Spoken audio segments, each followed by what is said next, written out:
ಆತ್ಮೀಯ ಮತದಾರ ಬಂಧುಗಳೇ, ಪ್ರತಿಷ್ಠಿತ ಹೈದರಾಬಾದ್ ಕರ್ನಾಟಕ ಶಿಕ್ಷಣ ಸಂಸ್ಥೆಯ ಚುನಾವಣೆಯಲ್ಲಿ ಕಮಲಾಪುರ್ ಮಾಜಿ ಶಾಸಕರಾದ ಶ್ರೀ ಸುಭಾಷ್ ಎಸ್ ಪಾಟೀಲ್ ಅವರ ಪುತ್ರರಾದ ಶ್ರೀ ವಿನಯ್ ಪಾಟೀಲ್ ಅವರು ಅಭಿವೃದ್ಧಿ ಹಾಗೂ ಬೆಳವಣಿಗೆಯ ಉದ್ದೇಶ ಹೊಂದಿರುವ ಶ್ರೀ ಬಸವರಾಜ್ ಭೀಮಳ್ಳಿ ಅವರ ಪ್ಯಾನೆಲ್ನಲ್ಲಿ ಆಡಳಿತ ಮಂಡಳಿ ಸದಸ್ಯ ಸ್ಥಾನಕ್ಕೆ ಸ್ಪರ್ಧಿಸಿದ್ದಾರೆ. ಅವರ ಕ್ರಮ ಸಂಖ್ಯೆ 40. ಕಲ್ಯಾಣ ಕರ್ನಾಟಕ ಭಾಗದಲ್ಲಿ ಶೈಕ್ಷಣಿಕ ಕ್ರಾಂತಿ ಹಾಗೂ ಅಭಿವೃದ್ಧಿ ಯೋಜನೆಗಳ ಅಡಿಪಾಯ ಗಟ್ಟಿಗೊಳಿಸಲು ಪಾಟೀಲ್ ಅವರಂತಹ ವ್ಯಕ್ತಿಯ ಅವಶ್ಯಕತೆ ಇದೆ. ಕಾರಣ ಮತದಾರರು ಹೈದರಾಬಾದ್ ಕರ್ನಾಟಕ ಶಿಕ್ಷಣ ಸಂಸ್ಥೆ ಚುನಾವಣೆ 2021ರ ಚುನಾವಣೆಯಲ್ಲಿ ವಿನಯ್ ಎಸ್ ಪಾಟೀಲ್ ಅವರನ್ನ ಬಹುಮತದಿಂದ ಗೆಲ್ಲಿಸಬೇಕಾಗಿ ಮನವಿ. ಅಭ್ಯರ್ಥಿ ವಿನಯ್ ಎಸ್ ಪಾಟೀಲ್, ಕ್ರಮ ಸಂಖ್ಯೆ 40. ಮತದಾನದ ದಿನಾಂಕ ಫೆಬ್ರವರಿ 27, 2021. ಇನ್ ಗುಲ್ಬರ್ಗಾ ವಾರ್ತೆಗಳು. ಪ್ರಾಯೋಜಕರು Mahalakshmi jewellers, gold hub, main road, Kalaburagi. Devanand sari centre, super market, Kalaburagi. ಹಾಗೂ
Mahalakshmi jewellers, gold hub, opposite KPN hospital, main road, Gulbarga.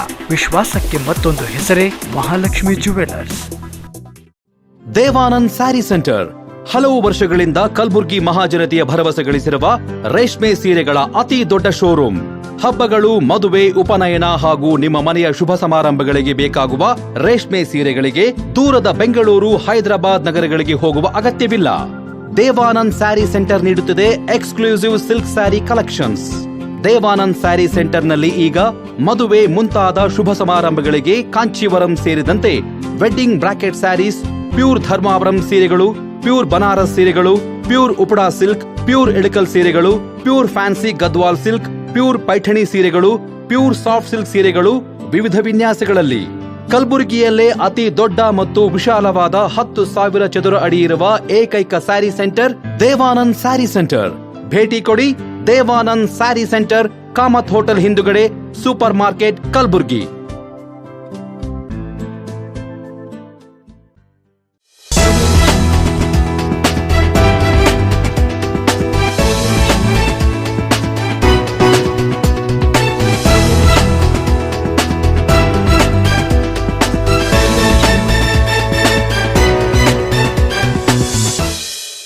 ನಮಸ್ಕಾರ, ಇನ್ ಗುಲ್ಬರ್ಗಾ ವಾರ್ತೆಗಳಿಗೆ ಸ್ವಾಗತ. ಮೊದಲಿಗೆ ಹೆಡ್ಲೈನ್ಸ್. ರಾಷ್ಟ್ರೀಯ ವೃತ್ತಿ ಸೇವೆ ಯೋಜನೆ ಹಾಗೂ ಮಾದರಿ ವೃತ್ತಿ ಕೇಂದ್ರದ ಅಡಿಯಲ್ಲಿ ನಡೆದ ಉದ್ಯೋಗ ಮೇಳ ಸಹಸ್ರಾರು ಸಂಖ್ಯೆಯಲ್ಲಿ ಭಾಗವಹಿಸಿದ ಉದ್ಯೋಗಾಕಾಂಕ್ಷಿಗಳು.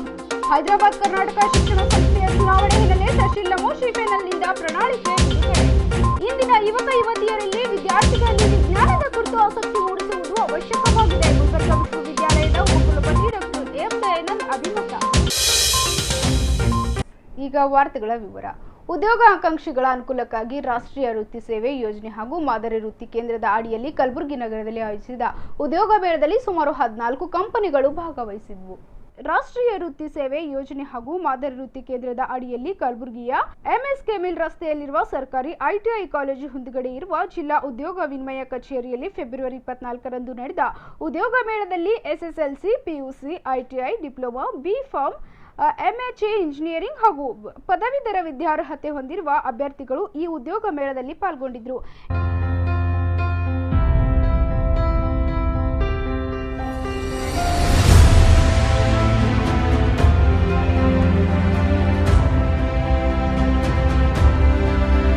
ಇನ್ನು ಜಿಲ್ಲಾ ಉದ್ಯೋಗ ವಿನಿಮಯ ಇಲಾಖೆ ಸಹಾಯಕ ನಿರ್ದೇಶಕಿ ಭಾರತಿಯವರು ಮಾತನಾಡಿ, ಕಲಬುರಗಿ ನಗರದಲ್ಲಿ ಆಯೋಜಿಸಿದ ಉದ್ಯೋಗ ಮೇಳದಲ್ಲಿ ವಿವಿಧ ಕಂಪನಿಗಳು ಭಾಗಿಯಾಗಿದ್ವು. ಸುಮಾರು 500ಕ್ಕೂ ಹೆಚ್ಚು ಅಭ್ಯರ್ಥಿಗಳು ಭಾಗವಹಿಸಿ ಇದರ ಸದುಪಯೋಗ ಪಡೆದುಕೊಂಡಿದ್ದಾರೆ ಎಂದರು.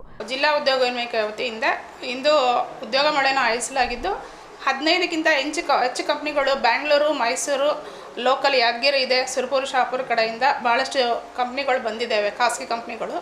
ಅದರಲ್ಲಿ ಮೈಕ್ರೋ ಫೈನಾನ್ಸ್ ಕೂಡ ಇದೆ. ಉದ್ಯೋಗಾಕಾಂಕ್ಷಿಗಳು ಈಗ ಸುಮಾರು ಒಂದು 500ಗಿಂತ ಮೇಲೆ ಜನ ಬಂದಿದ್ದಾರೆ. ಸಂಜೆವರೆಗೂ ಇದ್ರದ್ದು ಎಷ್ಟೊಂದು ಆಯ್ಕೆ ಆಗಿದೆ ಅಂತಂದು ಗೊತ್ತಾಗುತ್ತೆ. ಈ ಭಾಗಕ್ಕೆ ಇದೊಂದು ಒಳ್ಳೆ ಉಪಯೋಗ ಪಡ್ಕೋತಕ್ಕಂದು ಹೈದರಾಬಾದ್ ಕರ್ನಾಟಕ ಪ್ರದೇಶದಲ್ಲಿ. ಅದು ಈ ಕೋವಿಡ್ಗಿಂದ ಭಾಳಷ್ಟು ಜನ ನಿರುದ್ಯೋಗಿಗಳು ಆಗಿದ್ದಾರೆ. ಈ ಒಂದು ಉದ್ಯೋಗ ಮೇಳದಿಂದ ಎಲ್ಲರೂ ಉದ್ಯೋಗ ಪಡ್ಕೋಬೇಕೆಂದು ಆಸೆ. ಉದ್ಯೋಗ ಮೇಳದಲ್ಲಿ ಭಾಗವಹಿಸಿದ ಕಂಪನಿಗಳ ಕುರಿತು ಜಿಲ್ಲಾ ಉದ್ಯೋಗ ವಿನಿಮಯದಲ್ಲಿ ಕಾರ್ಯನಿರ್ವಹಿಸುತ್ತಿರುವ ಶೀತಲ್ ಮಾಹಿತಿ ನೀಡಿದ್ದಾರೆ. ಇವತ್ತು ಉದ್ಯೋಗ ಮೇಳದಲ್ಲಿ ಸುಮಾರು 14 ಕಂಪನಿಗಳು ಭಾಗವಹಿಸಿದ್ದಾವೆ.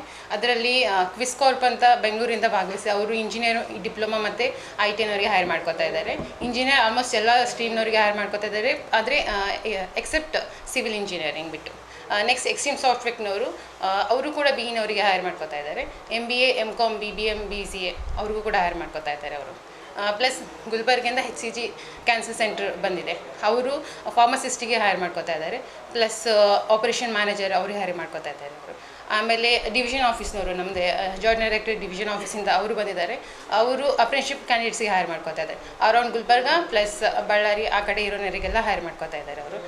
ಪ್ಲಸ್ ಭಾರತ್ ಫೈನಾನ್ಷಿಯಲ್ ಮತ್ತು ಮಠ ಕಾರ್ಪೊರೇಟ್ ಸೊಲ್ಯೂಷನ್ ಗುಲ್ಬರ್ಗಿಂದ ಟೆಲಿ ಎಕ್ಸಿಕ್ಯೂಟಿವ್ಸ್ಗೆ ಹೈರ್ ಮಾಡ್ಕೋತಾ ಇದ್ದಾರೆ ಅವರು, ಮಠ ಕಾರ್ಪೊರೇಟ್ನವರು. ಆಮೇಲೆ ಕಿಸಾನ್ ಕ್ರಾಫ್ಟ್ನವರು ಮ್ಯಾನೇಜರ್ಸಿಗೆ ಹೈರ್ ಮಾಡ್ಕೋತಾ ಇದ್ದಾರೆ. ಪ್ಲಸ್ ಫೀಲ್ಡ್ ಆಫೀಸರ್ಸಿಗೆ ಹೈರ್ ಮಾಡ್ಕೋತಾ ಇದ್ದಾರೆ. ಜೋಶ್ ಮ್ಯಾನೇಜ್ಮೆಂಟ್ ಬ್ಯಾಂಗ್ಳೂರಿನವರು ಹೆಲ್ಪರ್ಸಿಗೆ ಮತ್ತು ಟೆಕ್ನಿಷಿಯನ್ಸಿಗೆ ಹೈರ್ ಮಾಡ್ಕೋತಾ ಇದ್ದಾರೆ. ಆಲ್ಮೋಸ್ಟ್ SSLC, PUC ಮತ್ತು ಡಿಗ್ರಿ ಎಲ್ರಿಗೂ ಹೈರ್ ಮಾಡ್ಕೋತಾ ಇದ್ದಾರೆ ಅವರು. ಮತ್ತು ಹೈದರಾಬಾದಿಂದ ಫ್ಯೂಚರ್ ಸ್ಟಾಫಿಂಗ್ ಸೊಲ್ಯೂಷನ್ ಅಂತ ಬಂದಿದೆ, ಅವರು ಅಮೆಝಾನ್ ಮತ್ತು ಫ್ಲಿಪ್ಕಾರ್ಟಲ್ಲಿ ಅಸಿಸ್ಟೆನ್ಸಿಗೆ ಹೈರ್ ಮಾಡ್ಕೋತಾ ಇದ್ದಾರೆ.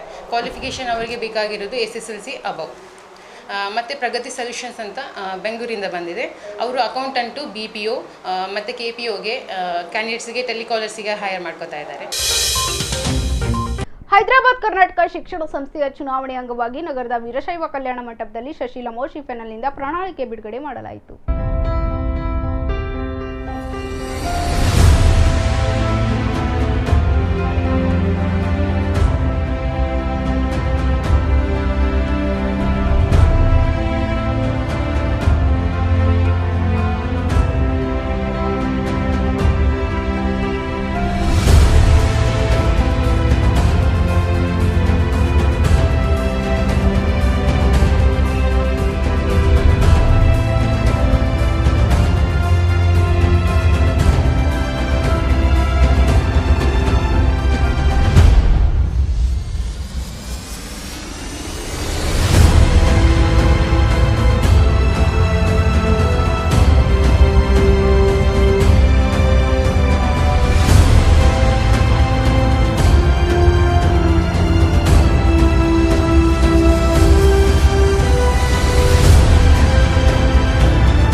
ಕರ್ನಾಟಕ ಶಿಕ್ಷಣ ಸಂಸ್ಥೆಯ ಆಡಳಿತ ವ್ಯವಸ್ಥೆ ಸಂಪೂರ್ಣ ನಾಶವಾಗಿದ್ದು, ಈ 3 ವರ್ಷದಲ್ಲಿ ಒಳ್ಳೆಯ ಹಾಗೂ ಗುಣಮಟ್ಟದ ಶಿಕ್ಷಣ ನೀಡುವಲ್ಲಿ HKE ಸಂಸ್ಥೆ ವಿಫಲವಾಗಿದೆ. ಇಲ್ಲಿ ಕಾರ್ಯನಿರ್ವಹಿಸಿದ ಸಂಸ್ಥೆಯ ಸದಸ್ಯರು ಕೇವಲ ದಂಧೆಯಲ್ಲಿ ತೊಡಗಿದ್ದಾರೆ ಹೊರತು ಅಭಿವೃದ್ಧಿ ಕಾರ್ಯ ಮಾಡಿಲ್ಲ. ಇನ್ನು HKE ಸಂಸ್ಥೆಯ ಹಾಲಿ ಅಧ್ಯಕ್ಷರು ನಮ್ಮ ಸಂಸ್ಥೆ ಪಾರದರ್ಶಕವಾಗಿ ಕಾರ್ಯನಿರ್ವಹಿಸಿದೆ ಎಂದು ಪದೇ ಪದೇ ಹೇಳ್ತಾರೆ. ಆದರೆ ಅವರಿಗೆ ಪಾರದರ್ಶಕತೆ ಅಂದ್ರೆ ಏನೆಂಬುದೇ ಗೊತ್ತಿಲ್ಲ. ಅಂಥದ್ರಲ್ಲಿ ಪಾರದರ್ಶಕ ಸೇವೆ ಹೇಗೆ ನೀಡಲು ಸಾಧ್ಯ ಎಂದರು.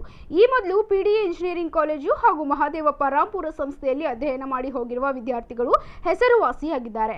ಆದರೆ ಇಂದಿನ ಶಿಕ್ಷಣ ವ್ಯವಸ್ಥೆ ಹಾಗೂ ಆಡಳಿತ ವ್ಯವಸ್ಥೆ ಕುಗ್ಗಿ ಹೋಗಿದ್ದು ಸಂಸ್ಥೆಯ ಸೇವೆ ಸಂಪೂರ್ಣ ಶೂನ್ಯವಾಗಿದೆ ಎಂದು ಶಶಿಲ ಮೋಶಿ ಅವರು ಟೀಕೆ ಮಾಡಿದ್ದಾರೆ. This education institution has given us employment in a very big way. ನಮ್ಗೆ ಉದ್ಯೋಗ ಅವಕಾಶ ಕೊಟ್ಟಿದೆ, ನಾವು ಯಾರೂ ಅದನ್ನು ಮರಿಬಾರ್ದು. ಅಷ್ಟೇ ಅಲ್ಲ, enough job opportunities have been created because of this society.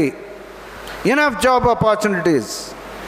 ಇವತ್ತು ನೀವು USA ಹೋಗ್ರಿ, ದೇಶದ ಯಾವುದೇ ಭಾಗದಲ್ಲಿ ಹೋಗ್ರಿ, ಎಲ್ಲ ದೇಶದ ಬೇರೆ ಬೇರೆ ದೇಶದಲ್ಲಿ ಕೂಡ you will find a student from PDA Engineering College or from MR Medical College.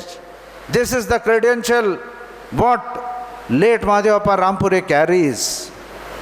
ಈ ಸಂಸ್ಥೆಯನ್ನು ಕಟ್ಟಿ ಬೆಳೆಸಿದಂಥದ್ದು ಇವತ್ತು ನಮಗೇನೊಂದು ದುಃಖ ಬರುತ್ತೆ ಅಂತಂದರೆ, ನಮಗೇನೊಂದು ಕಣ್ಣೀರು ಹಾಕುವಂಥ ಒಂದು ಸ್ಥಿತಿ ಬರುತ್ತೆ ಅಂತಂದರೆ, ಇವತ್ತು ದಿಸ್ ಹ್ಯಾಸ್ ಬಿಕಮ್ ಹೇಳಬೇಕಾಗತ್ತೆ ದಂಧೆ ಮಾಡುವಂಥ ಒಂದು ಅಡ್ಡ ಆಗಿದೆ, ದಂಧೆ ಮಾಡುವಂಥ ಒಂದು ಅಡ್ಡ ಆಗಿದೆ. ಅದ್ರ ಬಿಟ್ಟರೆ ಮತ್ತೊಂದು ಏನಿಲ್ಲ. Where is the quality education, where is the standard of education? ನಾನಿವತ್ತಿದ್ದವ್ರಿಗೆ ಒಂದೇ ಒಂದು ಪ್ರಶ್ನೆ ಕೇಳ್ತೀನಿ. Have you ever conducted a single meeting to look into the academic activity of the society? ಯಾಕೆ ಮಾಡಿಲ್ಲ? ಎಲ್ಲ ಶಿಕ್ಷಕರು, ಎಲ್ಲ ನಮ್ಮ ಉಪನ್ಯಾಸಕರು, ಪ್ರೊಫೆಸರ್ಸ್ ಎಲ್ಲ ಹೇಳ್ತಾರೆ, ಇಲ್ಲ ಸರ್ ಅದೇನು ನಾವು ಎಂದೂ ಅದರ ಬಗ್ಗೆ ಏನು ಚರ್ಚೆ ಮಾಡಿಲ್ಲ. ರಿಸಲ್ಟ್ಸ್ ಬಗ್ಗೆ ಎಂದರೆ ರಿವ್ಯೂ ಮಾಡಿದ್ರಾ? Academic activity was thrown to the basket. ಕಚ್ರಾ ಬಟ್ಟೆಯಲ್ಲಿ ಹಾಕಿಬಿಟ್ಟಿದ್ದಾರೆ. ಅಕಾಡೆಮಿಕ್ ಆ್ಯಕ್ಟಿವಿಟಿ ಬಗ್ಗೆ ಯಾರೂ ಚಿಂತೆ ವಹಿಸಿಲ್ಲ. ಆ ಕಾರಣಕ್ಕಾಗಿ ಇವತ್ತು ಎಲ್ಲಿವರೆಗೆ ಕುಸಿದಿದೆ ಅಂತಂದರೆ, ಇವತ್ತು ಏನೂ ಒಳ್ಳೆಯ ಸ್ಥಿತಿಗತಿ ಇಲ್ಲ ಅಂತ ಅನ್ನುವಂಥ ವಿಚಾರವನ್ನು ನಾನು ಹೇಳ್ತಾ ಇಲ್ಲ. ನನ್ನ ಮನೆಗೆ ಬಂತ ದೊಡ್ಡವರು ಬಂದು ಏನು ಹೇಳಿದರು, nothing is all is not well ಅಂತದಂತ, ಸಮಥಿಂಗ್ ಈಸ್ ರಾಂಗ್ ಅಲ್ಲ, ಎವ್ರಿಥಿಂಗ್ ಈಸ್ ರಾಂಗ್ ಅಂತನ್ನುವಂಥ ಮಾತು ಈ ಸಂದರ್ಭದಲ್ಲಿ ಹೇಳಬೇಕಾಗುತ್ತೆ. ನನಗೆ ಭಾಳ ದುಃಖ ಅನ್ನಿಸ್ತದೆ. ನಾನು ಯಾರ ಬಗ್ಗೆನೂ ಟೀಕೆ ಮಾಡಲಿಕ್ಕೆ ಇಲ್ಲಿ ನಿಂತಿಲ್ಲ. ಮೋದಿಯವ್ರು ಭಾಳ ಚೆನ್ನಾಗಿ ಹೇಳ್ತಾರೆ, ಹಿಂದೆ ಏನು ಮಾಡಿದ್ದು ನೀವು ನೆನೆಸ್ಕೋಬೇಡ್ರಿ, ಮುಂದೆ ಏನು ನೀವು ಒಳ್ಳೆಯದನ್ನು ಮಾಡ್ತೀರಿ ಅದನ್ನು ನೀವು ಹೇಳ್ರಿ, ಅದ್ರ ಬಗ್ಗೆ ನಾನು ಚೌಕಸಿ ಮಾಡಲ್ಲ ಅಂತಂದು ಹೇಳ್ತಾರೆ ಅವರು. ಅದು ನಮೋ ಅಂದರೆ ನರೇಂದ್ರ ಮೋದಿಯವರು ಹೇಳಿದ್ದು. ನಮೋ ಕೂಡ ಅದನ್ನೇ ಒಂದು ಮಾತು ನಾನು ಹೇಳಲಿಕ್ಕೆ ಇಚ್ಛಪಡ್ತೇನೆ. ನಾನು ಭಾಳ ಸಣ್ಣ ವ್ಯಕ್ತಿ, ಆದರೆ let us not talk much on what wrong things have been done, but still ಹಿಂದಿನ ಅನುಭವ ನಾವು ನೋಡಬೇಕಾಗುತ್ತೆ. ಹಿಂದೆ ಮಾಡಿದಂಥ ತಪ್ಪುಗಳನ್ನು ನಾವು ತಿದ್ದುಕೊಂಡು ನಾವು ಮುಂದೆ ಹೋಗಬೇಕಾಗುತ್ತೆ. ಹಾಲಿ ಅಧ್ಯಕ್ಷರು ಪದೇ ಪದೇ ದಿನನಿತ್ಯ ಒಂದು ಶಬ್ದ ಬಳಸ್ತಾರೆ, ಟ್ರಾನ್ಸ್ಪರೆನ್ಸಿ, ಪಾರದರ್ಶಕತೆ, ಟ್ರಾನ್ಸ್ಪರೆನ್ಸಿ ಅಂತ ಯಾವತ್ತೂ ಹೇಳ್ತಾರೆ. ನನಗೆ ಭಾಳ ದುಃಖ ಅನಿಸುತ್ತೆ. ಒಂದು ಮಾತು ಹೇಳಬೇಕಾಗತ್ತೆ, I don't know whether he knows the meaning of transparency. ಅರ್ಥ ಅವ್ರಿಗೆ ಗೊತ್ತಿಲ್ಲ. ಯಾಕಂದರೆ ಪಾರದರ್ಶಕತೆ ಅಂದರೆ ಪ್ರತಿಯೊಂದು ವಿಷಯ ಕೌನ್ಸಿಲ್ನಲ್ಲಿ ಚರ್ಚೆ ಆಗಬೇಕು, ಕೌನ್ಸಿಲಲ್ಲಿ ಡಿಸೈಡ್ ಮಾಡಬೇಕು. ಅದ್ರ ವಾಟ್ ಹ್ಯಾಸ್ ಹ್ಯಾಪನ್ಡ್, ಅವರು ಅಧಿಕಾರಕ್ಕೆ ಬಂದು ಕೆಲವೇ ದಿವಸದಲ್ಲಿ 4 ಆರ್ಡರ್ಗಳನ್ನು ಅಪಾಯಿಂಟ್ಮೆಂಟ್ ಆರ್ಡರ್ ಕೊಟ್ಬಿಡ್ತಾರೆ. ಯಾರಿಗೂ ಗೊತ್ತಿಲ್ಲ. ಕೌನ್ಸಿಲಲ್ಲಿ ಮಾಡ್ಬೋದಾಗಿತ್ತು. Do you mean to say this is transparency ಅಂತ ಅನ್ನುವಂಥ ಪ್ರಶ್ನೆ ನಾವು ಮಾಡಬೇಕಾಗುತ್ತೆ. ಎಲ್ಲೆಲ್ಲೋ ರಾತ್ರಿ ಕುಂತು ನಿರ್ಣಯಗಳನ್ನು ತಗೊಂಡು ಬೆಳಗ್ಗೆ ಇಂಪ್ಲಿಮೆಂಟ್ ಮಾಡ್ತಾರೆ, ಕೌನ್ಸಿಲಿಗೆ ಗೊತ್ತೇ ಆಗೋದಿಲ್ಲ. ಇದು ನಮ್ಮ ದುರ್ದೈವದ ಸಂಗತಿ. ಆ ಕಾರಣಕ್ಕಾಗಿ ಅಡ್ಮಿನಿಸ್ಟ್ರೇಷನ್ ಹ್ಯಾಸ್ ಟೋಟಲಿ ಕೊಲ್ಯಾಪ್ಸ್ಡ್. ಇದೇ ಒಂದು ವಿಚಾರನ ಹೇಳಿದರು, ಸೆಕ್ರೆಟ್ರಿ ಕೂಡ ತೆಗೆದುಬಿಡ್ತಾರೆ. ಯಾಕೆ ಸೆಕ್ರೆಟ್ರಿ ರಿಸೈನ್ ಮಾಡಿದರು? ಬಹಳ ದೊಡ್ಡ ವಿಷಯ ಇದು. Never in the history of HKE society a single council member or the secretary has been removed.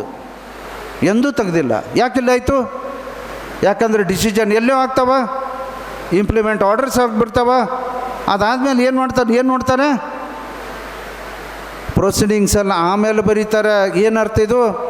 ಅವನಿಗೆ ಆ ಮಾರೇ ಬ್ಯಾಸರ ಬಂದು, ಇದೇನು ರೀ ನಾನು ಸೆಕ್ರೆಟ್ರಿ ಇದ್ದೀನಿ, ನನಗೆ ಗೊತ್ತೇ ಇಲ್ಲ, ಯಾವ ಮೀಟಿಂಗಲ್ಲಿ ಪಾಸ್ ಆಗಿಲ್ಲ, ಅದಕ್ಕೆ ನಾನು ಇಲ್ಲಿ ಇರೋದಿಲ್ಲ ಅಂತಂದು ಒಂದು ಸ್ವಲ್ಪ ಏನು ಜಗಳ ಆಯಿತೋ ಗೊತ್ತಿಲ್ಲ, ಅವನಿಗೆ ತೆಗೆದೇ ಬಿಟ್ರು. ಯಾಕೆ? ಇನ್ನು RS ಹೊಸಗೌಡ ಅವರು HKE ಸಂಸ್ಥೆಯ ಆಡಳಿತದಲ್ಲಿ ನಡೆದ ಅವ್ಯವಹಾರ ಕುರಿತು ಮಾತನಾಡಿದ್ದಾರೆ. ಸದಸ್ಯರು ಅವರು ಕೂಡ ಏನಂತಂದು ಅವ್ರಿಗೆ ಹಕ್ಕಿದೆ, ಎಲ್ಲಿ ಕೌನ್ಸಿಲ್ ಟೇಬಲ್ ಮೇಲೆ ಫೈಟ್ ಮಾಡೋ ಸಲಕ್ಕೆ ಅವ್ರಿಗೆ ಕಂಪ್ಲೀಟ್ ಹಕ್ಕಿದೆ. ಆ ಹಕ್ಕು ಅನ್ನೋದು ಬಿಟ್ಟು ಅವರು ಕೂಡ ಏನಾದ್ರು ಗೌರ್ಮೆಂಟ್ಗೆ ಬರೀತಾರೆ. ಒಂದು 38 ಪೋಸ್ಟ್ಗಳು ಬಂದಿದ್ದು ನಮಗೆ. ಅವು ನಾವು ಸೆಕ್ರೆಟರಿ ಇದ್ದಾಗ, ಭೀಮಳೂರು ಪ್ರೆಸಿಡೆಂಟ್ ಇದ್ದಾಗೆ 38 ಪೋಸ್ಟ್ಗಳು ಬಂದಿದ್ದು ನಮ್ಮ ಡಿಗ್ರಿ ಕಾಲೇಜಲ್ಲಿ, ಎಸ್ಗುಲ್ದಲ್ಲಿ.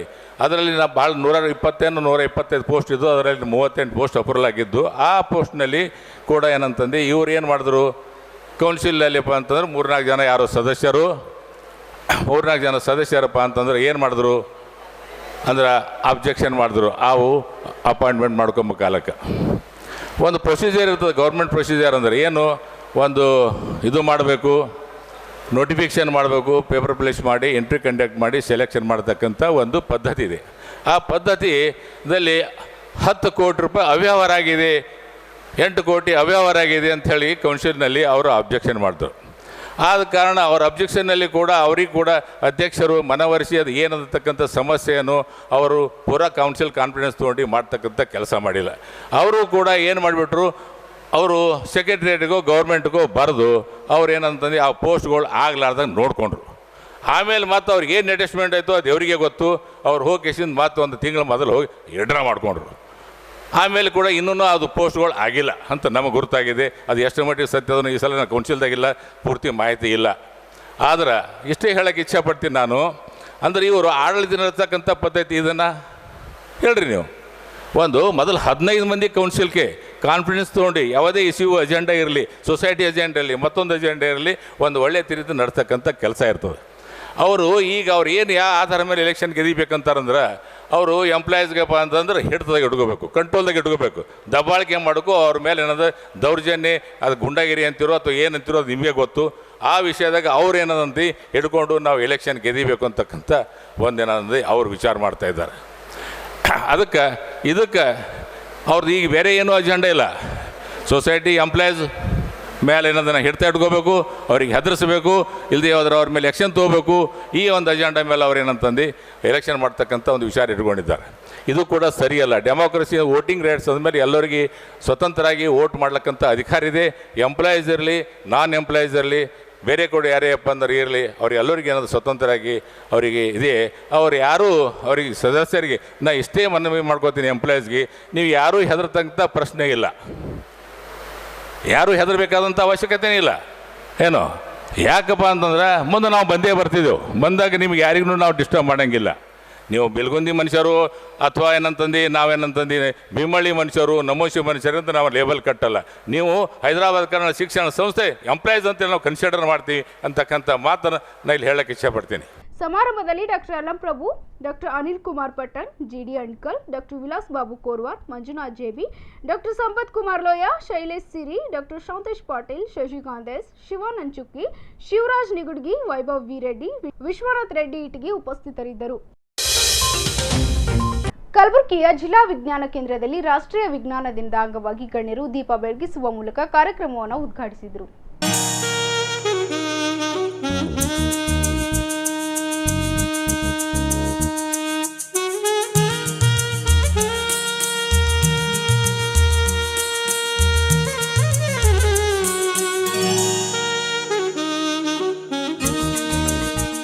ವಿಜ್ಞಾನಿ ಸರ್ ಸಿ.ವಿ. ರಾಮನ್ ಅವರ ಜನ್ಮದಿನದಂದು ರಾಷ್ಟ್ರೀಯ ವಿಜ್ಞಾನ ದಿನವೆಂದೇ ಆಚರಿಸಲಾಗುತ್ತಿರುವ ಹಿನ್ನೆಲೆ ಸರ್ ಸಿ.ವಿ. ರಾಮನ್ ಅವರ ಜೀವನ ಸಾಧನೆ ಕುರಿತು ಕಲಬುರಗಿ ಜಿಲ್ಲಾ ವಿಜ್ಞಾನ ಕೇಂದ್ರದ ಅಧಿಕಾರಿ ಲಕ್ಷ್ಮೀನಾರಾಯಣ್ ಸಿ.ಎನ್. ಅವರು ಮಾತನಾಡಿದ್ದಾರೆ.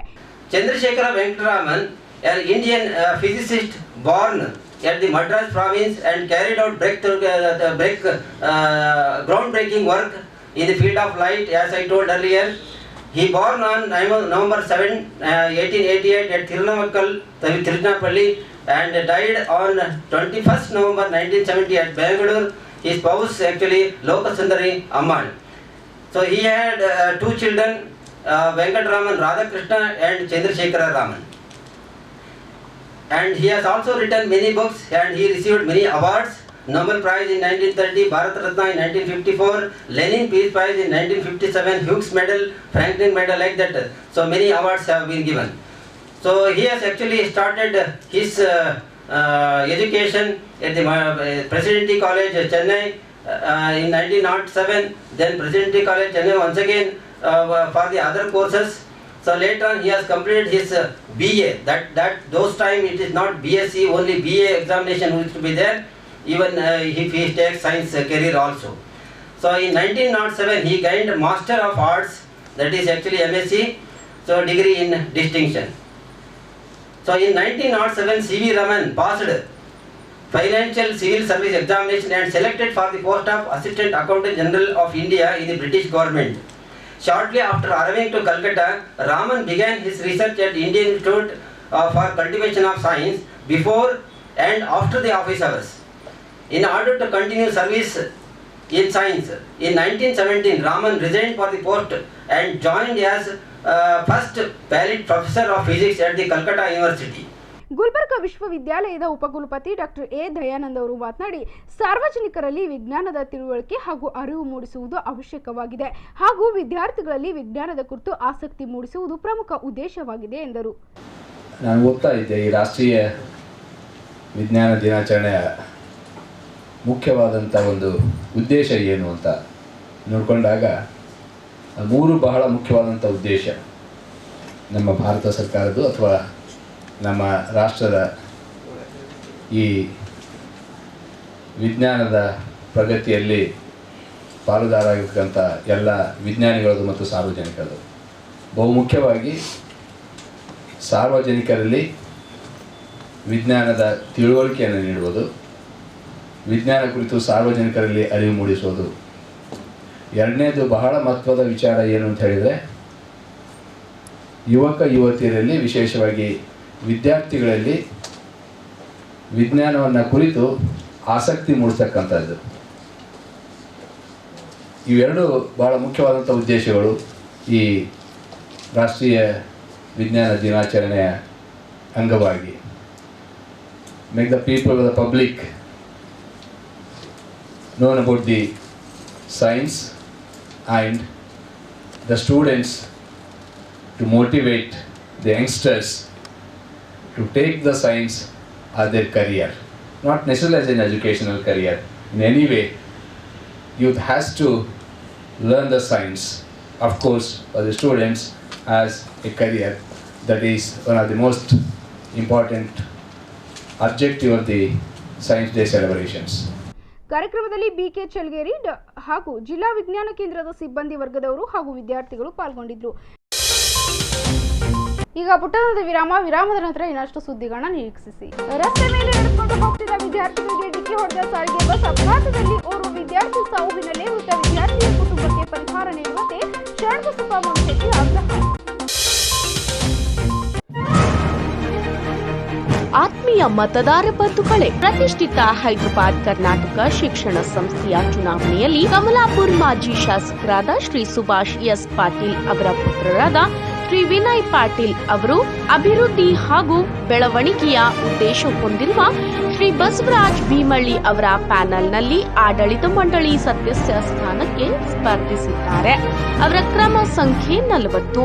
ಕಲ್ಯಾಣ ಕರ್ನಾಟಕ ಭಾಗದಲ್ಲಿ ಶೈಕ್ಷಣಿಕ ಕ್ರಾಂತಿ ಹಾಗೂ ಅಭಿವೃದ್ಧಿ ಯೋಜನೆಗಳ ಅಡಿಪಾಯ ಗಟ್ಟಿಗೊಳಿಸಲು ಪಾಟೀಲ್ ಅವರಂತಹ ವ್ಯಕ್ತಿಯ ಅವಶ್ಯಕತೆ ಇದೆ. ಕಾರಣ, ಮತದಾರರು ಹೈದರಾಬಾದ್ ಕರ್ನಾಟಕ ಶಿಕ್ಷಣ ಸಂಸ್ಥೆ ಚುನಾವಣೆ 2021ರ ಚುನಾವಣೆಯಲ್ಲಿ ವಿನಯ್ ಎಸ್ ಪಾಟೀಲ್ ಅವರನ್ನ ಬಹುಮತದಿಂದ ಗೆಲ್ಲಿಸಬೇಕಾಗಿ ಮನವಿ. ಅಭ್ಯರ್ಥಿ ವಿನಯ್ ಎಸ್ ಪಾಟೀಲ್, ಕ್ರಮ ಸಂಖ್ಯೆ 40.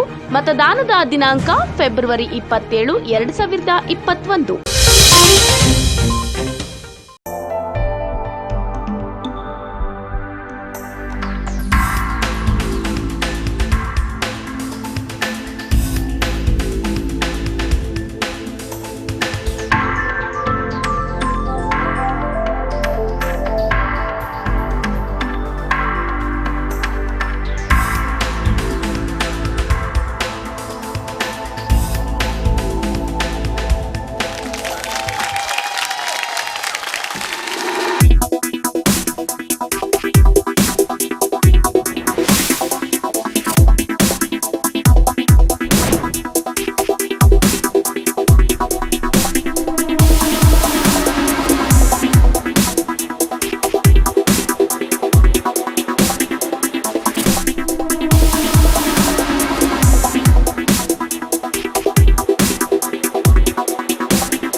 Mahalakshmi jewellers, gold hub opposite KPN hospital, main road, Gulbarga. ವಿಶ್ವಾಸಕ್ಕೆ ಮತ್ತೊಂದು ಹೆಸರೇ ಮಹಾಲಕ್ಷ್ಮಿ ಜುವೆಲ್ಲರ್ಸ್. ದೇವಾನಂದ್ ಸ್ಯಾರಿ ಸೆಂಟರ್ ಹಲವು ವರ್ಷಗಳಿಂದ ಕಲಬುರ್ಗಿ ಮಹಾಜನತೆಯ ಭರವಸೆ ಗಳಿಸಿರುವ ರೇಷ್ಮೆ ಸೀರೆಗಳ ಅತಿ ದೊಡ್ಡ ಶೋರೂಮ್. ಹಬ್ಬಗಳು, ಮದುವೆ, ಉಪನಯನ ಹಾಗೂ ನಿಮ್ಮ ಮನೆಯ ಶುಭ ಸಮಾರಂಭಗಳಿಗೆ ಬೇಕಾಗುವ ರೇಷ್ಮೆ ಸೀರೆಗಳಿಗೆ ದೂರದ ಬೆಂಗಳೂರು, ಹೈದರಾಬಾದ್ ನಗರಗಳಿಗೆ ಹೋಗುವ ಅಗತ್ಯವಿಲ್ಲ. ದೇವಾನಂದ್ ಸ್ಯಾರಿ ಸೆಂಟರ್ ನೀಡುತ್ತಿದೆ exclusive silk sari collections. Devanand sari ಸೆಂಟರ್ನಲ್ಲಿ ಈಗ ಮದುವೆ ಮುಂತಾದ ಶುಭ ಸಮಾರಂಭಗಳಿಗೆ ಕಾಂಚೀವರಂ ಸೇರಿದಂತೆ wedding brocade saris, pure Dharmavaram ಸೀರೆಗಳು, ಪ್ಯೂರ್ ಬನಾರಸ್ ಸೀರೆಗಳು, pure Uppada silk, pure Ilkal ಸೀರೆಗಳು, pure fancy Gadwal silk, pure Paithani ಸೀರೆಗಳು, ಪ್ಯೂರ್ ಸಾಫ್ಟ್ ಸಿಲ್ಕ್ ಸೀರೆಗಳು ವಿವಿಧ ವಿನ್ಯಾಸಗಳಲ್ಲಿ. ಕಲಬುರಗಿಯಲ್ಲೇ ಅತಿ ದೊಡ್ಡ ಮತ್ತು ವಿಶಾಲವಾದ 10,000 ಚದುರ ಅಡಿ ಇರುವ ಏಕೈಕ ಸ್ಯಾರಿ ಸೆಂಟರ್ ದೇವಾನಂದ್ ಸ್ಯಾರಿ ಸೆಂಟರ್. ಭೇಟಿ ಕೊಡಿ ದೇವಾನಂದ್ ಸ್ಯಾರಿ ಸೆಂಟರ್, ಕಾಮತ್ ಹೋಟೆಲ್ ಹಿಂದುಗಡೆ, ಸೂಪರ್ ಮಾರ್ಕೆಟ್, ಕಲಬುರಗಿ.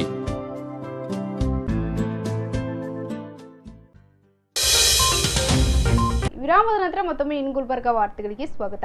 ರಸ್ತೆ ಮೇಲೆ ನಡೆದುಕೊಂಡು ಹೋಗ್ತಿದ್ದ ವಿದ್ಯಾರ್ಥಿಗಳಿಗೆ ಸಾರಿಗೆ ಬಸ್ ಒಂದು ಡಿಕ್ಕಿ ಹೊಡೆದ ಪರಿಣಾಮ ಸ್ಥಳದಲ್ಲಿಯೇ ಓರ್ವ ವಿದ್ಯಾರ್ಥಿ ಸಾವನ್ನಪ್ಪಿದ್ದು ಮತ್ತೊಬ್ಬನಿಗೆ ಗಂಭೀರ ಗಾಯವಾಗಿದೆ. ಚಾಲಕನ ನಿರ್ಲಕ್ಷ್ಯತನದಿಂದ ಈ ಘಟನೆ ಸಂಭವಿಸಿದೆ ಎಂದು ಖಂಡಿಸಿ ಶರಣಬಸಪ್ಪ ಮಮಶೆಟ್ಟಿ ಹಾಗೂ ಸದಸ್ಯರ ರಸ್ತೆ ತಡೆದು ಆಕ್ರೋಶವನ್ನು ವ್ಯಕ್ತಪಡಿಸಿದ್ದಾರೆ. ಗ್ರಾಮೀಣ ಪ್ರದೇಶದ ಕಾಲೇಜ್ ಬಡ ವಿದ್ಯಾರ್ಥಿಗಳ ಗೋಳು ಕೇಳಲೇಬೇಕು. ಗ್ರಾಮೀಣ ಪ್ರದೇಶದ ಕಾಲೇಜ್ ಬಡ ವಿದ್ಯಾರ್ಥಿಗಳ ಗೋಳು ಕೇಳಲೇಬೇಕು. ಗ್ರಾಮೀಣ ಪ್ರದೇಶದ ಕಾಲೇಜ್ ಬಡ ವಿದ್ಯಾರ್ಥಿಗಳ ಗೋಳು ಕೇಳಲೇಬೇಕು. ಸಿದ್ಲಿಂಗ್ ಮತ್ತು ರೇವಣಸಿದ್ದನ ಕುಟುಂಬಕ್ಕೆ ಪರಿಹಾರ ಕೊಡಲೇಬೇಕು. ಸಿದ್ದ ಮತ್ತು ಸಿದ್ಧಲಿಂಗನ ಕುಟುಂಬಕ್ಕೆ ಪರಿಹಾರ ಕೊಡಲೇಬೇಕು. ಸಿದ್ದ ಮತ್ತು ಸಿದ್ಧಲಿಂಗನ ಕುಟುಂಬಕ್ಕೆ ಪರಿಹಾರ ಕೊಡಲೇಬೇಕು. ಫೆಬ್ರವರಿ 23ರಂದು ಕಾಳ್ಗಿ ತಾಲೂಕಿನ ಕುಡಳಿ ಗ್ರಾಮಕ್ಕೆ ತೆರಳುತ್ತಿದ್ದ 18 ವರ್ಷದವರಾದ ಸಿದ್ಲಿಂಗ್ ಹಾಗೂ ರೇವಣಸಿದ್ದ ಎಂಬ ವಿದ್ಯಾರ್ಥಿಗಳಿಬ್ಬರು ರಸ್ತೆ ಮೇಲೆ ನಡೆದುಕೊಂಡು ಹೋಗ್ತಿದ್ದ ವೇಳೆ ಸಾರಿಗೆ ಬಸ್ ಒಂದು ಡಿಕ್ಕಿ ಹೊಡೆದ ಪರಿಣಾಮ ಇಬ್ಬರು ವಿದ್ಯಾರ್ಥಿಗಳಲ್ಲಿ ಸಿದ್ಲಿಂಗ ಎಂಬಾತ ಸ್ಥಳದಲ್ಲಿಯೇ ಮೃತಪಟ್ಟಿದ್ದಾನೆ. ಈ ಅಪಘಾತದಲ್ಲಿ ರೇವಣಸಿದ್ದ ಎಂಬ ವಿದ್ಯಾರ್ಥಿಗೆ ಗಂಭೀರ ಗಾಯಗಳಾಗಿದ್ದು ಆತನಿಗೆ ಖಾಸಗಿ ಆಸ್ಪತ್ರೆಯಲ್ಲಿ ಚಿಕಿತ್ಸೆ ನೀಡಲಾಗುತ್ತಿದ್ದು ಇದಕ್ಕೆಲ್ಲ ಸಾರಿಗೆ ಬಸ್ ಚಾಲಕನ ನಿರ್ಲಕ್ಷ್ಯತನದಿಂದ ಈ ಘಟನೆ ಸಂಭವಿಸಿದೆ. ಕೂಡಲೇ ಮೃತ ವಿದ್ಯಾರ್ಥಿಯ ಕುಟುಂಬಕ್ಕೆ ಪರಿಹಾರ ಘೋಷಿಸುವಂತೆ ಶರಣಬಸಪ್ಪ ಮಮಶೆಟ್ಟಿ ಆಗ್ರಹಿಸಿದ್ದಾರೆ. ವಿದ್ಯಾರ್ಥಿಗಳ ಗೋಳು ಕೇಳಲೇಬೇಕು. ಕೆಎಸ್ಆರ್ಟಿಸಿ ಅಧಿಕಾರಿಗಳು ಬಡ ವಿದ್ಯಾರ್ಥಿಗಳ ಗೋಳು ಕೇಳಲೇಬೇಕು. ಈ ಸಂದರ್ಭದಲ್ಲಿ ಪ್ರತಿಭಟನಾಕಾರರು ಪಾಲ್ಗೊಂಡಿದ್ದರು. ಅಮರ್ ಅವರ 29ನೇ ಜನ್ಮದಿನದ ಪ್ರಯುಕ್ತ ವಿನೋದ್ ಕುಮಾರ್ ವಾಲಿ ನೇತೃತ್ವದಲ್ಲಿ ಅಮರ್ ಅಭಿಮಾನಿಗಳ ಬಳಗದ ವತಿಯಿಂದ ರಕ್ತದಾನ ಶಿಬಿರ ಹಮ್ಮಿಕೊಳ್ಳಲಾಗಿತ್ತು. ಇಲ್ಲಿನ ಬ್ರಹ್ಮಪುರ್ ಬಡಾವಣೆಯ ಧನ್ಗರ್ ಗಲ್ಲಿಯಲ್ಲಿ ಅಮರ್ ಅವರ 29ನೇ ಜನ್ಮದಿನವನ್ನ ಅವರ ಅಭಿಮಾನಿಗಳ ಬಳಗದವರಿಂದ ರಕ್ತದಾನ ಶಿಬಿರ ಹಮ್ಮಿಕೊಂಡಿದ್ರು. ಈ ರಕ್ತದಾನ ಶಿಬಿರದಲ್ಲಿ ಅನೇಕ ಯುವಕರು ರಕ್ತದಾನ ಮಾಡಿದ್ರು.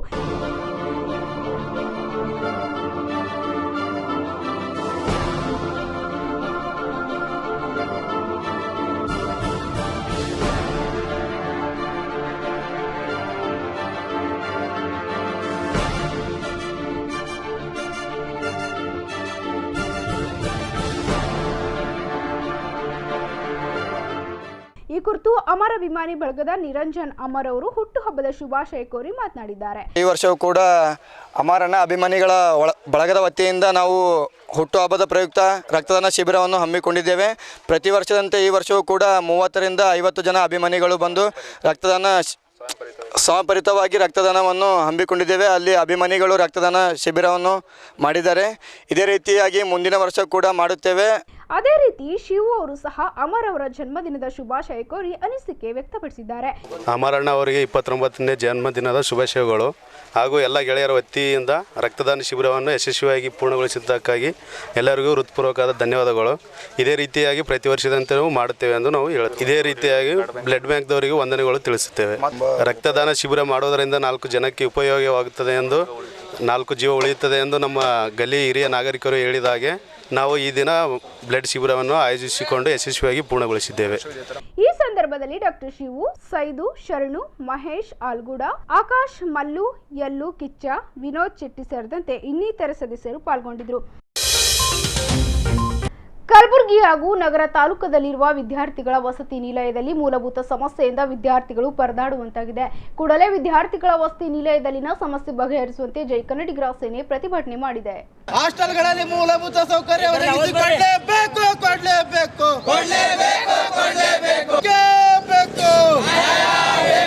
ಕಲಬುರಗಿ ನಗರ ಹಾಗೂ ತಾಲೂಕುಗಳ ವ್ಯಾಪ್ತಿಯಲ್ಲಿ ಬರುವ ವಿದ್ಯಾರ್ಥಿಗಳ ವಸತಿ ನಿಲಯದಲ್ಲಿ ವಿದ್ಯುತ್ ಸಮಸ್ಯೆ, ಶೌಚಾಲಯ, ಆಹಾರ ಸಮಸ್ಯೆ ಸೇರಿದಂತೆ ಇನ್ನಿತರೆ ಸೌಲಭ್ಯಗಳಿಲ್ಲದೆ ಇಲ್ಲಿನ ವಿದ್ಯಾರ್ಥಿಗಳು ಉಳಿದುಕೊಂಡಿದ್ದಾರೆ. ವಸತಿ ನಿಲಯದಲ್ಲಿ ರಾತ್ರಿ ವೇಳೆ ವಿದ್ಯುತ್ ಸಂಪರ್ಕ ಇಲ್ಲದೆ ವಿದ್ಯಾರ್ಥಿಗಳ ಅಧ್ಯಯನಕ್ಕೆ ತೊಂದರೆಯಾಗ್ತಿದೆ. ಅಲ್ಲದೆ ಇಲ್ಲಿನ ಪೌಷ್ಟಿಕ ಆಹಾರ ಸಿಗದೆ ವಿದ್ಯಾರ್ಥಿಗಳ ಆರೋಗ್ಯ ಹದಗೆಡುತ್ತಿದೆ. ಈ ಕುರಿತು ಸಮಾಜ ಕಲ್ಯಾಣ ಅಧಿಕಾರಿಗಳ ಗಮನಕ್ಕೆ ತಂದರೂ ಯಾವುದೇ ಪ್ರಯೋಜನವಾಗ್ತಿಲ್ಲ. ಅಧಿಕಾರಿಗಳು ಈ ವಸತಿ ನಿಲಯಕ್ಕೆ ಆಗಮಿಸಿ ಇಲ್ಲಿನ ಸಮಸ್ಯೆ ವೀಕ್ಷಿಸಿ ಸಮಸ್ಯೆ ಬಗೆಹರಿಸುವಂತೆ ಜೈ ಕನ್ನಡಿಗರ ಸೇನೆ ರಾಜ್ಯಾಧ್ಯಕ್ಷ ದತ್ತು ಬಾಸ್ಕಿ ಅವರು ಒತ್ತಾಯಿಸಿದ್ದಾರೆ. ಇವತ್ತು ವಸತಿ ನಿಲಯದಲ್ಲಿ ಮೂಲಭೂತ ಸೌಕರ್ಯಗಳು ಏನು ಭಾಳ ಸುಮಾರಲ್ಲಿದ್ದು ಹೋರಾಟ ಮಾಡಿದ್ವಿ. ಅಂದ್ರೆ ಸುಮಾರು ಅಂದರೆ ವಸತಿ ನಿಲಯದಲ್ಲಿ ಯಾವುದೂ ಮೂಲಭೂತ ಸೌಕರ್ಯಗಳಿಲ್ಲ. ಯಾಕಂದ್ರೆ ಸುಮಾರು ನಾವು ಯಾವಾಗಲೂ ಮಾಡ್ಕೊಂಡು ಬಂದೀವಿ ಅಂದ್ರೆ ಸುಮಾರು ಹೇಳ್ತಾರೆ ವಸತಿ ನಿಲಯ ಎಷ್ಟೇ ಹಾಸ್ಟೆಲ್ಗಳಾಯಿತು ಮತ್ತು ಸುಮಾರು ಕಲಬುರಗಿ ನಗರದಲ್ಲಿ ಭಾಳ ಹಾಸ್ಟೆಲ್ಗಳು ಸಮಸ್ಯೆಗಳವ. ಎಲ್ಲಿ ಹೋದ್ರೂ ಅಲ್ಲಿ ಸಮಸ್ಯೆಗಳವ. ಒಂದು ಟಾಯ್ಲೆಟ್ ಇಲ್ಲ ಮತ್ತು ಅಲ್ಲಿ ಕರೆಂಟಿನ ಒಂದು ಸಮಸ್ಯೆ ಅದ, ಭಾಳ ಪ್ರಾಬ್ಲಮ್ ಅದ. ಬೆಡ್ಶೀಟ್ಗಳು ಹೋದ ವರ್ಷ ಬೆಡ್ಶೀಟ್ ಭೀ ಕೊಟ್ಟಿಲ್ಲ, ಈ ವರ್ಷ ಬೆಡ್ಶೀಟ್ ಕೊಟ್ಟಿಲ್ಲ. ಭಾಳ ಸುಮಾರಲ್ಲಿದ್ದು ಸಮಸ್ಯೆಗಳವ. ಯಾಕಂದ್ರೆ ವಾರ್ಡನ್ಗಳಿಗೆ ಕೇಳಿದ್ರು ವಾರ್ಡನ್ಗಳು ಏನು ಮಾಡ್ತಾರೆ, ಸ್ಟೂಡೆಂಟ್ಗಳಿಗೆ ಅಂದಿಸ್ತಾರೆ ಹುಡುಗರಿಗೆ, ಮಕ್ಕಳು ಯಾಕೆ ಕೂತೀರಿ ಇದು ಅಂತ ಭಾಳ ಜೀವ ಬೆದರಿಕೆಯನ್ನು ಕೊಡ್ತಾರೆ ಅವ್ರಿಗೆ ಹಾಸ್ಟೆಲ್ಗಳು ವಾರ್ಡನ್ಗಳು. ಅದಕ್ಕೆ ನಾವು ವಾರ್ಡನ್ಗಳಿಗೆ ಏನು ಹೇಳ್ತೀನಿ, ಸಮಾಜಗಳಿಗೆ ಏನು ಅಧಿಕಾರಿಗಳಿಗೆ ಏನು ಅದಲ್ಲ ಏನು ಜಿಲ್ಲಾಧಿಕಾರಿಗಳಿಗೆ ನಾವು ಏನು ಮನವಿ ಮಾಡ್ತೀವಪ್ಪ ಅಂದ್ರೆ ಎಲ್ಲ ಹಾಸ್ಟೆಲ್ಗಳಿಗೆ ಒಂದು ವಿಸಿಟ್ ಹೊಡ್ರಿ. ವಿಸಿಟ್ ಹೊಡೆದ ಕೇಸಿ ಭಾಳ ಅಲ್ಲಿ ಪರಿಶೀಲನೆ ಮಾಡಲಿಕ್ಕೆ ಅಲ್ಲಿನ ಮೂಲಭೂತ ಸೌಕರ್ಯಗಳು ನೋಡಿರಿ. ಯಾಕಂದ್ರೆ ಯಾವ ರೀತಿಗಳವ, ಯಾರು ರೀತಿಯಲ್ಲಿ ಒಂದು ಸ್ಟೂಡೆಂಟ್ಗಳಿಗೆ ಮತ್ತು ಅಲ್ಲಿಂದ ಒಂದು ಊಟದ ಒಂದು ಸಮಸ್ಯೆಗಳವ. ಯಾಕಂದ್ರೆ ಸ್ಟೂಡೆಂಟ್ಗಳು ಒಂದು ಓದ್ತಾರೆ, ಅದು ಸರ್ಕಾರದಿಂದ ಏನೋ ಬೆನಿಫಿಟ್ ಬರುತ್ತೆ ಅಂದ್ರೆ ಸರ್ಕಾರಗಳಿಂದ ಏನು ವಾರ್ಡನ್ಗಳು ಕೊಡಬೇಕಂದ್ರೆ ಬೆನಿಫಿಟ್ಗಳು ಅವರೇ ಒಂದು ಇಷ್ಟು ಕೊಡ್ತಾರೆ, ಇಷ್ಟು ಇಟ್ಕೋತಾರೆ. ಅದು ಬೆನಿಫಿಟ್ ಅಂದರೆ ಸರ್ಕಾರಗಳಿಂದ ಕೊಡಬೇಕು. ಮತ್ತು ಏನು ನಾವು ಏನು ಮಾನ್ಯ ಇವರಿಗೆ ಜಿಲ್ಲಾದ ಮುಖಾಂತರ ನಾವು ಏನು ಹೇಳ್ತೀವಿ DC ಅವರಿಗೆ, ಅದು ತಕ್ಷಣ ಇಲ್ಲಿ ಸ್ಪಾಟಿಗೆ ಹೋಗಬೇಕು. ಸ್ಪಾಟಿಗಳು ಎಲ್ಲ ಹಾಸ್ಟೆಲ್ಗಳಿಗೆ ಒಂದು ವಿಸಿಟ್ ಹೊಡಬೇಕು. ವಿಸಿಟ್ ಹೊಡೆದ್ರೆ ಪರಿಶೀಲನೆ ಮಾಡಬೇಕು. ಪರಿಶೀಲನೆ ಮಾಡಿ ಅದಕ್ಕೊಂದು ಅವಕಾಶ ಅನುಕೂಲ ಮಾಡಿಕೊಡ್ಬೇಕು ಏನು ಸ್ಟೂಡೆಂಟ್ಗಳಿಗೆ. ಮತ್ತು ಬೆಡ್ಶೀಟ್ಗಳೊಂದು ಕೊಡಬೇಕು. ಮತ್ತು ಅಲ್ಲಿಂದ ಔಷಧಿಗಳು ನೋಡಬೇಕು. ಯಾಕಂದ್ರೆ ಶೌಚಾಲಯಗಳೊಂದಿಲ್ಲ. ಮತ್ತು ಅಲ್ಲಿಂದ ಒಂದು ಸಾರುಗಳು ಮಾಡ್ತಾರೆ, ಸಾಲಿಂದ ಒಂದು ಊಟದೊಂದು ಸಮಸ್ಯೆ ಬಡ್ದಾಡ್ತಾರೆ. ಅಲ್ಲಿ ಎಲ್ಲೇ ಊರುಗಳು ಬರ್ತಾರೆ, ಜನರಿಗೆ ಸ್ಟೂಡೆಂಟ್ಗಳು ಓದಕ್ಕೆ ಬರ್ತಾರೆ. ಇವರು ಒಂದು ಔಷಧಿ ಶಬ್ದದಲ್ಲಿ ವಾರ್ಡನ್ಗಳು ಬೈತಾರೆ. ಅದು ಒಂದು ಅವರಿಗೆ ಒಂದು ಕ್ರಮ ತಗೋಬೇಕು DC ಅವರು. ಪ್ರತಿಭಟನೆಯಲ್ಲಿ ಜೈ ಕನ್ನಡಿಗರ ಸೇನೆ ಸದಸ್ಯರು ಪಾಲ್ಗೊಂಡಿದ್ದರು. ಕಲಬುರಗಿ ನಗರದಲ್ಲಿ ವಾಸಿಸುತ್ತಿರುವ 550 ನಿವೇಶನ ರಹಿತ ಕುಟುಂಬಗಳಿಗೆ ಸರ್ಕಾರಿ ಭೂಮಿ ಮಂಜೂರು ಮಾಡುವಂತೆ ಸ್ಲಂ ಜನಾಂದೋಲನ ಕರ್ನಾಟಕ KKRDP ಅಧ್ಯಕ್ಷರಲ್ಲಿ ಮನವಿ ಮಾಡಿಕೊಂಡಿದೆ.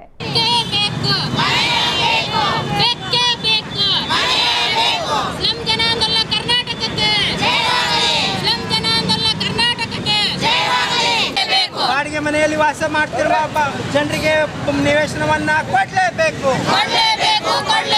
ಸುಮಾರು 20 ವರ್ಷಗಳಿಂದ ಕಲಬುರಗಿ ಮಹಾನಗರ ಪಾಲಿಕೆ ವ್ಯಾಪ್ತಿಯ ವಿವಿಧ ಕೊಳಚೆ ಪ್ರದೇಶಗಳಲ್ಲಿ ಪರಿಶಿಷ್ಟ ಜಾತಿ, ಪಂಗಡ, ಅಲೆಮಾರಿ ಜನಾಂಗ ಹಾಗೂ ಹಿಂದುಳಿದ ಅಲ್ಪಸಂಖ್ಯಾತ ಮಂಗಳಮುಖಿಯರು ಮತ್ತು ಅಲ್ಪಸಂಖ್ಯಾತರು ಸೇರಿ 255 ಕುಟುಂಬಗಳು ಬಾಡಿಗೆ ಮನೆಗಳಲ್ಲಿ ವಾಸಿಸುತ್ತಿದ್ದೇವೆ ಎಂದು ಮಾತನಾಡಿದ ರೇಣುಕಾ ಸಡ್ಗಿ, ಕೋವಿಡ್ ಸಂದರ್ಭದಲ್ಲಿ ಕೆಲಸ ಇಲ್ಲದೆ ಬಾಡಿಗೆ ಕಟ್ಟಲಾಗದೆ ಬಹಳಷ್ಟು ಕಷ್ಟ ಎದುರಿಸಿದ್ದೇವೆ. ಕೂಡಲೇ ಸರ್ಕಾರ ನಿವೇಶನ ರಹಿತರಿಗೆ ಸರ್ಕಾರ ಭೂಮಿ ಮಂಜೂರು ಮಾಡುವಂತೆ ಶಾಸಕ ದತ್ತಾತ್ರೇಯ ಪಾಟೀಲ್ ರೇವರವರಲ್ಲಿ ಮನವಿ ಮಾಡಿಕೊಂಡಿದ್ದಾರೆ. ಇವತ್ತಿನ ದಿವಸ ನಾವೊಂದು ನಿವೇಶನ ರೈತರ ಸುಮಾರು 255 ಕುಟುಂಬಗಳ ಪಟ್ಟಿಯನ್ನು ಮಾನ್ಯ ಶಾಸಕರಾದ ದಕ್ಷಿಣ ಮತಕ್ಷೇತ್ರದ ಅಪ್ಪುಗೌಡ ಅವರಿಗೆ ಮತ್ತು KKRDP ಅಧ್ಯಕ್ಷರಾದ ಇವರಿಗೆ ಮನವಿಯನ್ನು ಕೊಡ್ತಾ ಇದ್ದೀವಿ. ಒಂದು ಸರ್ಕಾರದ 1969 ಅನ್ವಯ ಒಂದು ಕರ್ನಾಟಕ ಭೂ ಕಂದಾಯ ಪ್ರಕಾರ ಒಂದು ಬಾಡಿಗೆದಾರರಿಗೆ ನಿವೇಶನ ನೀಡುವ ಆದೇಶ ಇರುವುದರಿಂದ ನಮಗೆ ಮನೆಗಳನ್ನು ಕೊಡ್ರಿ ಅಂತ ಮಂಜೂರು ಮಾಡಿರಿ. ಕಾರಣನೂ ಕೊಡ್ತಾ ಇದ್ದೀವಿ. ನಾವು ಕೋವಿಡಲ್ಲಿ ನಮಗೆ ಕೆಲಸ ಇರಲಾರ್ದೆ ನಾವು ಸ್ಲಮ್ ಜನರು ಒಂದು ಕಷ್ಟದಲ್ಲಿದ್ದೀವಿ. ಅದಕ್ಕಾಗಿ ಬಾಡಿಗೆ ಕಟ್ಟೋದರಿಂದ ಆಗ್ತಾ ಇಲ್ಲ. ಈ ಜನರಿಗೆ ಮನೆಗಳನ್ನು ಅತಿ ಜರೂರು ಮಂಜೂರು ಮಾಡಬೇಕಾಗಿ ಈ ಮನವಿ ಮುಖಾಂತರ ಕೇಳ್ತಾ ಇದ್ದೀವಿ. ಪ್ರತಿಭಟನೆಯಲ್ಲಿ ಸುನೀತಾ ಕೊಲ್ಲೂರ್, ವಿಕಾಸ್ ಸವಾರಿಕರ್, ಸಂಗೀತಾ ತಳ್ವಾರ್, ರಾಶಿ ರಾಠೋಡ್, ಸುನಿಲ್ ಕರಹರಿ ಸೇರಿದಂತೆ ಇನ್ನಿತರರು ಪಾಲ್ಗೊಂಡಿದ್ದರು. ಇದೇ ಫೆಬ್ರವರಿ 25ರಂದು ಸಂತ ಶ್ರೀ ಸೇವಾಲಾಲ್ ಮಹಾರಾಜರ 282ನೇ ಜಯಂತ್ಯೋತ್ಸವ ಹಾಗೂ ಡಾಕ್ಟರ್ ರಾಮರಾವ್ ಮಹಾರಾಜರ ಗೌರವಾರ್ಥ 100 ಗಿಡಗಳನ್ನು ನೆಡುವ ಕಾರ್ಯಕ್ರಮ ಹಮ್ಮಿಕೊಳ್ಳಲಾಗಿದೆ ಎಂದು ಸಂತ ಶ್ರೀ ಸೇವಾಲಾಲ್ ಮಹಾರಾಜರ ಜನಜಾಗೃತಿ ಹಾಗೂ ಜಯಂತ್ಯೋತ್ಸವ ಸಮಿತಿ ಅಧ್ಯಕ್ಷ ಶ್ಯಾಮರಾವ್ ಕೆ ಪವಾರ್ ತಿಳಿಸಿದ್ದಾರೆ. ಇಲ್ಲಿನ ಗ್ರ್ಯಾಂಡ್ ಹೋಟೆಲ್ ಹತ್ತಿರವಿರುವ ಶ್ರೀ ರವಿಶಂಕರ್ ಗುರೂಜಿಯವರ ಜ್ಞಾನ ಆಶ್ರಮದಲ್ಲಿ ಫೆಬ್ರವರಿ 25ರಂದು ಸಂತ ಶ್ರೀ ಸೇವಾಲಾಲ್ ಮಹಾರಾಜರ 282ನೆಯ ಜಯಂತ್ಯೋತ್ಸವ ಕಾರ್ಯಕ್ರಮ ಹಮ್ಮಿಕೊಳ್ಳಲಾಗಿದೆ. ಬಂಜಾರ ಸಮಾಜದ ಗುರುಗಳಾಗಿದ್ದ ಡಾಕ್ಟರ್ ರಾಮರಾವ್ ಮಹಾರಾಜರ ನಿಧನ ಹಿನ್ನೆಲೆ ಅವರ ಗೌರವಯುತವಾಗಿ 100 ಸಸಿಗಳನ್ನು ನೆಡುವ ಕಾರ್ಯಕ್ರಮವನ್ನು ಹಮ್ಮಿಕೊಳ್ಳಲಾಗಿದೆ ಎಂದರು. 282ನೇ ಜಯಂತಿಯನ್ನು ಪ್ರತಿ ವರ್ಷದಂತೆ ಈ ವರ್ಷವೂ ಕೂಡ ಗುರುವಾರ ದಿನಾಂಕ 25/2/2021ರಂದು ಕಲಬುರಗಿ ನಗರದಲ್ಲಿರುವ ಶ್ರೀ ಶ್ರೀ ರವಿಶಂಕರ್ ಗುರೂಜಿಯವರ ಜ್ಞಾನ ಆಶ್ರಮ ಗ್ರ್ಯಾಂಡ್ ಹೋಟೆಲ್ ಹತ್ತಿರ ಪಬ್ಲಿಕ್ ಗಾರ್ಡನ್ ಕಲಬುರಗಿ ಬೆಳಗ್ಗೆ 11 ಗಂಟೆಗೆ ಆಯೋಜಿಸಲಾಗುವುದು. ಈ ಕಾರ್ಯಕ್ರಮಕ್ಕೆ ಪ್ರತಿ ವರ್ಷದಂತೆ ಈ ವರ್ಷವೂ ಮೆರವಣಿಗೆ ಇರುವುದಿಲ್ಲ. ನೇರವಾಗಿ ಜ್ಞಾನ ಆಶ್ರಮದಲ್ಲಿ ಕಾರ್ಯಕ್ರಮವು ನಡೆಸಲಾಗುವುದು. ಕಾರಣ ಬಂಜಾರ ಸಮಾಜದ ಧರ್ಮಗುರುಗಳಾದ ಹಾಗೂ ಬಂಜಾರ ಸಮಾಜದ ದೈವ ಡಾಕ್ಟರ್ ರಾಮರಾವ್ ಮಹಾರಾಜರ ಅಗಲಿಕೆಯಿಂದ ಬಂಜಾರ ಸಮಾಜವು ಅನಾಥ ವ್ಯವಸ್ಥೆಯನ್ನು ಅನುಭವಿಸುತ್ತಿದೆ. ಕಾರಣ ಈ ವರ್ಷ ಸಂತ ಶ್ರೀ ಸೇವಾಲಾಲ್ ಮಹಾರಾಜರ ಜಯಂತಿಯನ್ನು ಸರಳವಾಗಿ ಆಚರಿಸಲು ತೀರ್ಮಾನಿಸಲಾಗಿದೆ ಮತ್ತು ಡಾಕ್ಟರ್ ರಾಮರಾವ್ ಮಹಾರಾಜರ ಗೌರವಾರ್ಥವಾಗಿ ಸುಮಾರು 100 ಗಿಡಗಳನ್ನು ನೆಡುವ ಕಾರ್ಯಕ್ರಮವನ್ನು ಹಮ್ಮಿಕೊಂಡಿರುತ್ತೇವೆ ಮತ್ತು ಈ ಕಾರ್ಯಕ್ರಮದಲ್ಲಿ ಬರುವ ಎಲ್ಲ ಭಕ್ತರಿಗೆ ಒಂದು ನಿವೇದನೆ, ಕಾರ್ಯಕ್ರಮಕ್ಕೆ ಬರುವಾಗ ಕಡ್ಡಾಯವಾಗಿ ಮಾಸ್ಕ್ ಧರಿಸಿಕೊಂಡು ಬರಬೇಕು. ರಾಜ್ಯ ಸರ್ಕಾರ ಮತ್ತು ಕೇಂದ್ರ ಸರ್ಕಾರದಿಂದ ಕೋವಿಡ್-19 ಅನ್ವಯ ಹೊರಡಿಸಿದ ಎಲ್ಲ ನೀತಿ ನಿಯಮಗಳನ್ನು ಪಾಲಿಸಿಕೊಂಡು ಈ ಕಾರ್ಯಕ್ರಮವನ್ನು ನಡೆಸಲಾಗುವುದು. ಜಗನ್ನಾಥ್ ರಾಠೋಡ್, ಕಿಶನ್ ಚವ್ಹಾಣ್, ವಿನೋದ್ ಚವ್ಹಾಣ್, ನಾಮದೇವ್ ಚವ್ಹಾಣ್ ಉಪಸ್ಥಿತರಿದ್ದರು. ಕಲಬುರಗಿಯ ಇಂದಿನ ಹವಾಮಾನ ಹೀಗಿದೆ. ಕಲಬುರಗಿಯಲ್ಲಿಂದು ಗರಿಷ್ಠ 35 ಡಿಗ್ರಿ ಸೆಲ್ಸಿಯಸ್, ಕನಿಷ್ಠ 19 ಡಿಗ್ರಿ ಸೆಲ್ಸಿಯಸ್ ದಾಖಲಾಗಿದೆ.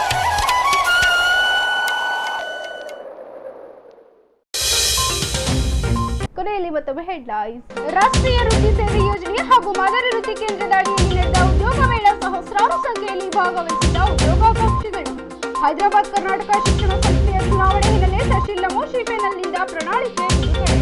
ಇಂದಿನ ಯುವಕ ಯುವತಿಯರಲ್ಲಿ ವಿದ್ಯಾರ್ಥಿಗಳಲ್ಲಿ ವಿಜ್ಞಾನದ ಕುರಿತು ಆಸಕ್ತಿ ಮೂಡಿಸುವುದು ಅವಶ್ಯಕವಾಗಿದೆ. ಗುಲ್ಬರ್ಗ ವಿಶ್ವವಿದ್ಯಾಲಯದ ಉಪಕುಲಪತಿ ಡಾಕ್ಟರ್ ಎಂ ದಯಾನಂದ್ ಅಭಿಮತ. ಇಲ್ಲಿಗೆ ಇಂದಿನ ಗುಲ್ಬರ್ಗ ವಾರ್ತೆಗಳು ಮುಕ್ತಾಯವಾಗುವು. ಮತ್ತೆ ಮುಂದಿನ ಸಂಚಿಕೆಯಲ್ಲಿ ಭೇಟಿಯಾಗೋಣ. ನಮಸ್ಕಾರ.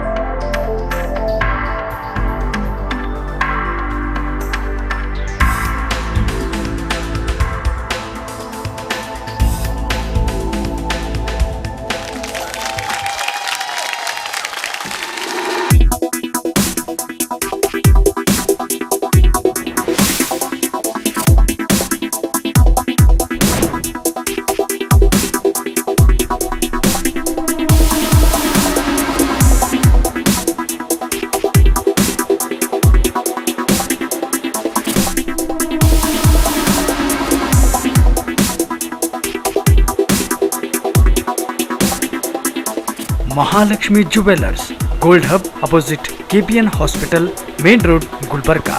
ವಿಶ್ವಾಸಕ್ಕೆ ಮತ್ತೊಂದು ಹೆಸರೇ ಮಹಾಲಕ್ಷ್ಮಿ ಜುವೆಲ್ಲರ್ಸ್. ದೇವಾನಂದ್ ಸ್ಯಾರಿ ಸೆಂಟರ್ ಹಲವು ವರ್ಷಗಳಿಂದ ಕಲಬುರ್ಗಿ ಮಹಾಜನತೆಯ ಭರವಸೆ ಗಳಿಸಿರುವ ರೇಷ್ಮೆ ಸೀರೆಗಳ ಅತಿ ದೊಡ್ಡ ಶೋರೂಮ್. ಹಬ್ಬಗಳು, ಮದುವೆ, ಉಪನಯನ ಹಾಗೂ ನಿಮ್ಮ ಮನೆಯ ಶುಭ ಸಮಾರಂಭಗಳಿಗೆ ಬೇಕಾಗುವ ರೇಷ್ಮೆ ಸೀರೆಗಳಿಗೆ ದೂರದ ಬೆಂಗಳೂರು, ಹೈದರಾಬಾದ್ ನಗರಗಳಿಗೆ ಹೋಗುವ ಅಗತ್ಯವಿಲ್ಲ. ದೇವಾನಂದ್ ಸ್ಯಾರಿ ಸೆಂಟರ್ ನೀಡುತ್ತಿದೆ exclusive silk sari collections. Devanand sari ಸೆಂಟರ್ನಲ್ಲಿ ಈಗ ಮದುವೆ ಮುಂತಾದ ಶುಭ ಸಮಾರಂಭಗಳಿಗೆ ಕಾಂಚೀವರಂ ಸೇರಿದಂತೆ wedding brocade saris, pure Dharmavaram ಸೀರೆಗಳು, ಪ್ಯೂರ್ ಬನಾರಸ್ ಸೀರೆಗಳು, pure Uppada silk, pure Ilkal ಸೀರೆಗಳು, pure fancy Gadwal silk, pure Paithani ಸೀರೆಗಳು, ಪ್ಯೂರ್ ಸಾಫ್ಟ್ ಸಿಲ್ಕ್ ಸೀರೆಗಳು ವಿವಿಧ ವಿನ್ಯಾಸಗಳಲ್ಲಿ. ಕಲಬುರಗಿಯಲ್ಲೇ ಅತಿ ದೊಡ್ಡ ಮತ್ತು ವಿಶಾಲವಾದ 10,000 ಚದುರ ಅಡಿ ಇರುವ ಏಕೈಕ ಸ್ಯಾರಿ ಸೆಂಟರ್ ದೇವಾನಂದ್ ಸ್ಯಾರಿ ಸೆಂಟರ್. ಭೇಟಿ ಕೊಡಿ. ದೇವಾನಂದ್ ಸ್ಯಾರಿ ಸೆಂಟರ್, ಕಾಮತ್ ಹೋಟೆಲ್ ಹಿಂದುಗಡೆ, ಸೂಪರ್ ಮಾರ್ಕೆಟ್, ಕಲಬುರಗಿ.